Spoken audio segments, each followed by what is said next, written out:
കായലും ബോട്ട് യാത്രയും കണ്ടൽക്കാടുകളുടെ നടുവിലൂടെ നല്ല ഉപ്പിലിട്ട മാങ്ങയും നെല്ലിക്കയെല്ലാം കഴിച്ചിട്ടൊരു തോണിയാത്ര അടിപൊളി സംഭവമല്ലേ. അപ്പോൾ ഇത് എൻജോയ് ചെയ്യാൻ വേണ്ടിയിട്ട് ഞങ്ങൾ അങ്കമാലിയിൽ നിന്ന് പുറപ്പെട്ടിട്ട് നേരെ പോയത് കൊല്ലത്തേക്കാണ്. കൊല്ലത്ത് നിന്ന് ഞങ്ങൾ നേരെ സാമ്പ്രാണിക്കുടിയിലേക്ക് പോയി. അവിടെ പോയി ടെർമിനൽ 1 പോയിട്ട് ടിക്കറ്റ് എടുത്തു. ഒരാൾക്ക് 150 രൂപയാണ് ചാർജ് വരുന്നത്. 5 വയസ്സിന് താഴെയുള്ള കുട്ടികൾക്കാണ് ചാർജും ഇല്ല. അങ്ങനെ അവർ നമ്മളെ ചെറിയൊരു ബോട്ടിൽ സാമ്പ്രാണിക്കുടിയുടെ ഏകദേശം നടുവിലായിട്ട് വിട്ടു. അവിടുന്ന് വീണ്ടും ഒരാൾക്ക് 100 രൂപ കൊടുത്ത് നമ്മൾ തോണിയിലുള്ള യാത്ര ആരംഭിച്ചു.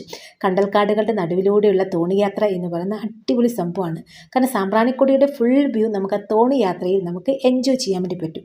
അങ്ങനെ ഞങ്ങൾ വീണ്ടും തിരിച്ചു വന്ന് നമ്മുടെ ചേച്ചിമാരെല്ലാം വിൽക്കുന്ന സർബത്തും ഉപ്പിലിട്ട മാങ്ങയും നെല്ലിക്കയെല്ലാം കഴിച്ച് പിന്നെ കുറേ സമയം നമ്മൾ ആ കായലിൽ എൻജോയ് ചെയ്തു. റീൽസ് പിന്നെ നമ്മുടെ സ്ഥിരം പരിപാടി ആയതുകൊണ്ട് അതെടുത്ത് വേറൊരു ബോട്ടിൽ നമ്മൾ തിരിച്ച് ഇക്കരെ എത്തി. അവിടുന്ന് വന്ന് നമ്മൾ ഫ്രഷായി ഫുഡെല്ലാം കഴിച്ച് അങ്ങനെ നമ്മൾ തിരിച്ച് അങ്കമാലി എത്തിയിരിക്കുന്നു.